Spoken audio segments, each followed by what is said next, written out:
এর আগে কিন্তু কোনোভাবে আমাদের কোনো সম্ভব না জান্নাতে যাওয়া। হিসাব চাইলে কেউ পারবো না, মানে হিসাব যে চাইবে না এর ভিতরে তো আমরা পড়তে হবে।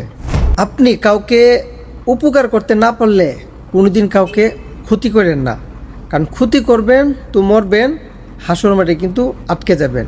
কারণ এই কথাটা কেন বলছি, হাসর মাঠে কিন্তু সবাই আমরা আল্লাহর সামনে দাঁড়াবো গুনাহগার অপরাধী হয়ে। আল্লাহ যদি আমাদের কাছে হিসাব চায়, আমরা কিন্তু কেউ হাসরের মাঠ থেকে এক চুল পরিমাণও সামনে এগোতে পারবো না, জাহান্নাম ছাড়া কোনো উপায় নাই। একমাত্র আল্লাহ তাআলা আমাদেরকে যদি দয়া করে মায়া করে হিসাব না চায় আমাদের কাছ থেকে, তাহলেই কিন্তু আমরা জান্নাতে যেতে পারবো।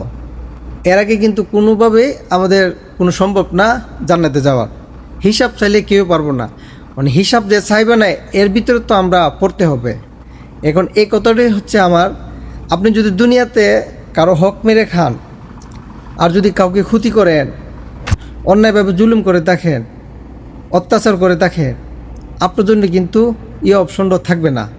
এই যে আল্লাহ বিনা হিসেবে যে জান্নাত দান করবেন, এই জায়গায় কিন্তু আপনি থাকবেন না।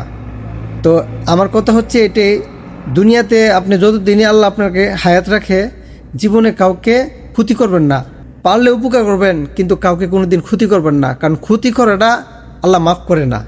একমাত্র আপনি যাকে ক্ষতি করছেন, আপনি ওর কাছে যদি মাপ নিতে পারেন, তবেই কিন্তু আল্লাহ তাআলা আপনাকে ক্ষমা করবেন। এছাড়া আল্লাহ আপনাকে কোনোদিনও ক্ষমা করবেন না।